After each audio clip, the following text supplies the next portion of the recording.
Rabbi इश्रह ली सदरी व यस्सिर ली अमरी वहलुल उक़दतम मिन लिसानी यफ़क़हू क़ौली। आज मैं आपको बताऊंगी सूरह बकरा की आयत नंबर 198 एंड 199, जिसका तर्जुमा है, अगर हज के साथ तुम अपना रिस्क तलाश करो तो उसमें कोई हर्ज नहीं है।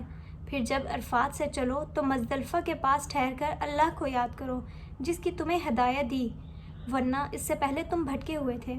दूसरी आयत है, फिर जिस जगह से और लोग आते हैं तुम भी वहीं से वापस पलटो, अल्लाह से माफ़ी मांगो, यकीनन अल्लाह माफ़ करने वाला और रहम करने वाला है।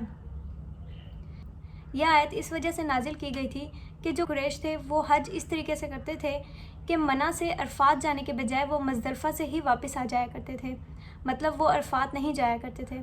तो अल्लाह ताला ने इस वजह से यह आयत नाजिल की। अब इसका वाक़या क्या है कि हज़रत इब्राहीम अलैहिस्सलाम के दौर से ही लोग हज इस तरीके से करते थे कि 9 ज़िलहज को लोग मना से अरफात जाते थे, फिर रात को वहीं से पलटकर मुज़दलिफ़ा में क़याम करते थे। कुरैश ने क्या किया कि उन्होंने कहा कि हम बाकी लोगों की तरह क्यों करें, क्योंकि उनके अंदर गुरूर और तकब्बुर आ गया था। वो कहते थे कि हम तो हरम के मतवली हैं, हम तो मेज़बान हैं यहाँ के, तो हम क्यों इस तरीके से हज करें। तो वो लोग कहते थे कि हम दीगर लोगों की तरह अरफात क्यों जाएं। तो वो क्योंकि अरफात जो था वो हदूद हरम से बाहर था, तो इसी गुरूर और तकब्बुर की वजह से वो लोग मना से मुज़दलिफ़ा जाते और अरफात जाने के बजाय वहीं से वापस पलट आते। फिर आहिस्ता आहिस्ता क्या हुआ कि वो कबाइल जिनकी कुफ़ार कुरैश के साथ रिश्तेदारियां हो गई थी, वो भी इसी तरीके से हज करने लगे कि वो मना से अरफात जाने के बजाय मना से मुज़दलिफ़ा से ही वापस आ जाया करते थे। इन कबाइल में बनु ख़ज़ा और बनु कनाना के कबाइल भी शामिल थे।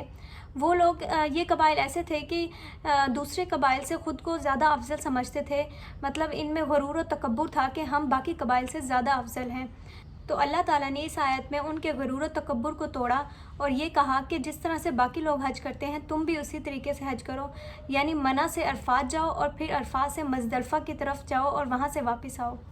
तो अल्लाह ताला ने यह भी बताया कि तुम लोगों ने हज़रत इब्राहीम अलैहिस्सलाम की सुन्नत की खिलाफ वर्जी की है, तो इसलिए अल्लाह से माफ़ी मांगो, तौबा करो, बेशक अल्लाह मुआफ़ करने वाला और रहम करने वाला है।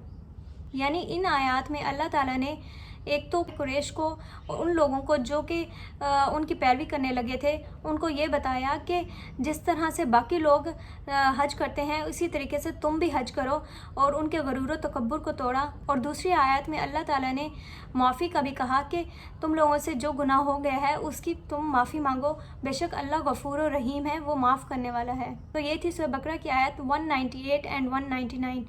उम्मीद है कि आपको समझ आ गई होगी कि यह आयत किस वजह से नाजिल की गई थी।